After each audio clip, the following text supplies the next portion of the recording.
Good morning, good evening, whatever it is. Hope you're having a nice time. I'm Philip McCordle, and we're going to have a little look at a quick advertising still life.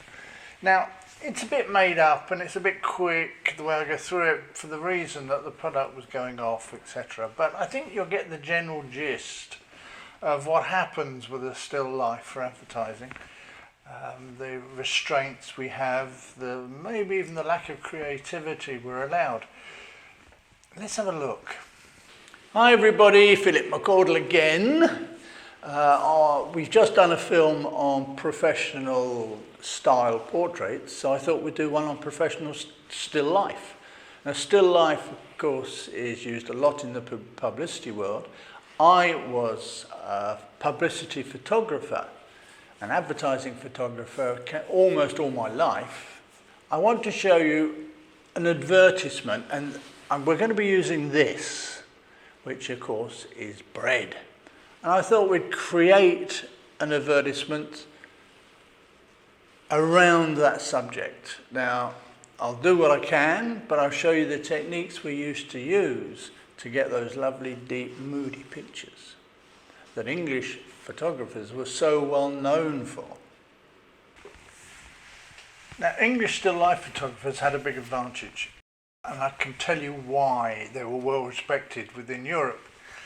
Within Europe, they were doing advertisements in the 70s with several languages. So the French photographers were doing advertisements for France and Germany and Austria and wherever. Whereas in England, we were doing advertising only for England. Now, that appears to not make a big difference, but it does. Changing languages on a text was very expensive in those days unless it was black. So if the text was black on a photograph, there was no problem. It didn't cost any more to change the language. But if it was white, then it meant changing all the colour plates for each language. Now, in England, of course, we only had the one language, so we were not, it wasn't a question of being allowed, but we could keep backgrounds really dark, have nice, moody photographs. Whereas the European photographers, all their books, of course, had photographs on light backgrounds and lacking all that mood that we could get. So it gave us a big advantage, and it gave everyone that false idea that English photographers were better. Of course they were. Right, well, the first thing to do is to see how light falls on it. Now, I've put a strip light very low because what I want is lots of texture.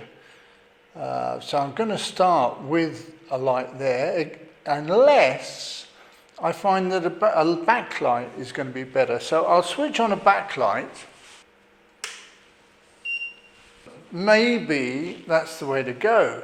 It's just a question now of trying, but I've got to start somewhere. Let's have a look at it without the strip light on. These lamps make a lot of noise, I'm afraid. It's the fans inside. Well, I think there's a future in it, but I'm going to start with the strip light. One of the most important things when we're shooting an advertisement is to realize that there will be text. Now here we've got body text, which is white.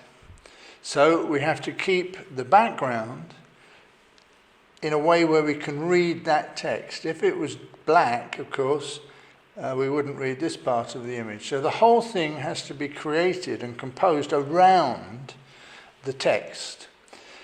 He's put a strip of light in, which is just showing the text here. I think probably it could have been a bit lighter. We're just losing the end of that word. But that's what we have to think about. Now, I'll give you another example, if I can find the page. Here are a couple of other examples where the photographer has left this light piece for a black text. Now, he could have left it dark, of course, for a white text, but he decided, or the art director decided, it was going to be black. And then we come to this one. The photographer, rather than keeping this dark to show the white text, he's actually put a band of light in there that will show the text probably better. Starts dark here because we read from left to right, so that gets us into the text. The foreground he's kept dark, and he's obviously kept that dark so that this block will show a lot better. If the background was light, then this would start to disappear. So all these things have to be thought about. So let's get on with an image and we'll make up before we start where the text is going to be. Well, as you see, I've done a little composition. It's quite nice, not actually finished at the moment, but it's coming on nicely. What have we got? I've got a background at the back. I've got the strip light. Now the strip light is very direct because it's got the attachment on it. I'm going to take that off and see whether I prefer it with it or without. So, one thing, I've got a television screen that I use when I'm composing. Very interesting thing to do because I can just put my head there, move things about, look at it on the television screen. Great.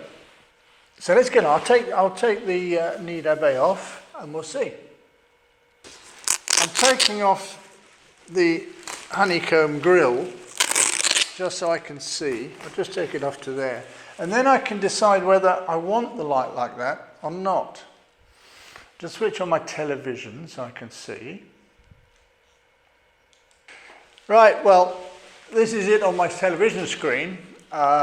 It looks slightly different. I quite like it. So what I'm tempted to do is maybe do a shot with it and without it. The background is quite nice there. It needs to come a little bit further. It needs to come a little bit further over there. But I think we're getting on quite nicely. Okay, this is the final image. Now, what we've got, we've got the flower, we've got the bread, we've got the background. This bit of background is going to go a bit darker. What I've done is I said I was going to keep it dark on one side, but I decided, in fact, that I'd bring back a reflector. Now, I've got a mirror here, and the mirror just brings in a little bit of light, and I can play with that as I like. I hope you can see that, what that's doing. Now, the other thing I've done is brought in a piece of a metal reflector. Now, I normally use a very shiny metal card, but unfortunately I can't get it around where I live. So all I've done is covered a picture frame in metal paper, and you can control that and get quite a nice light back. So if I want it dark, all I have to do is take it away.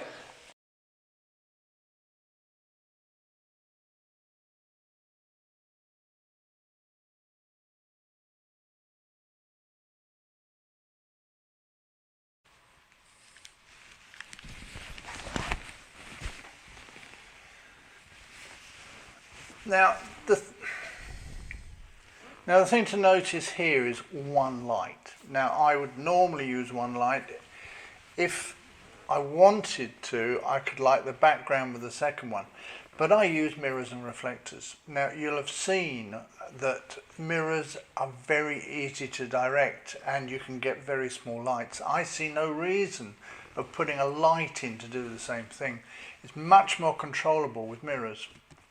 And on some shots, I might end up with five or six mirrors and 2 or 3 reflectors. They're all light sources, but only with one light on the subject. Now, let's have a look at the final shot. In a second, I'll show you the shot with the text. This is without, of course. We've made no changes, no retouching, or a little bit of retouching here and there, but nothing serious. Well, I'm sorry it's been so quick, but as you see, the bread has started turning up at the end. It's taken me time to do the video. Normally, those would be replaced just before I shoot, on a real shoot. Now let's get on with the text. Well, I'm no typographer or copywriter, but I've done my best. My French clients, my English clients would laugh a little bit.